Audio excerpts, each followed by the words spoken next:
ಈ ವಾತಾವರಣದಲ್ಲಿ ಬೆಳೆದ ನಿನಗೆ ತಿಳಿವಳಿಕೆ ಹೇಳಿ ನನ್ನ ಮನೆಗೆ ಕರ್ಕೊಂಡು ಹೋಗ್ಬೇಕು ಅಂತ ಬಂದಿದ್ದೀನಿ. ಅಂದ್ರೆ ಖಾಯಮಾಗಿ ನನ್ನನ್ನು ನಿಮ್ಮ ಮನೆಗೆ ಕರ್ಕೊಂಡು ಹೋಗ್ಬೇಕು ಅಂತ ಬಂದಿದ್ದೀರಾ?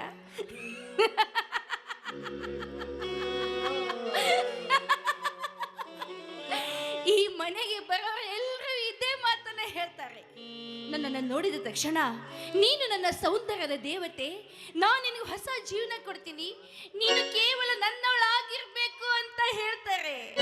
ಆದ್ರೆ ಉಕ್ಕೇರಿದ ತಮ್ಮ ಕಾಮದ ದಾಹವನ್ನು ತೀರಿಸ್ಕೊಂಡ ಬಳಿಕ ಬೆವರಿದ ತಮ್ಮ ಮುಖವನ್ನ ಕರ್ಚಿಪ್ಪಲ್ಲಿ ಒರೆಸ್ಕೊಂಡು ಅದೇ ಕರ್ಚಿಪ್ಪನ್ನ ನನ್ನ ಮುಖದ ಮೇಲೆ ಎಸೆದು ಹೋಗ್ತಾರೆ, ನನ್ನನ್ನು ಹೊರಳಿ ಸಹ ನೋಡದ ಹಾಗೆ.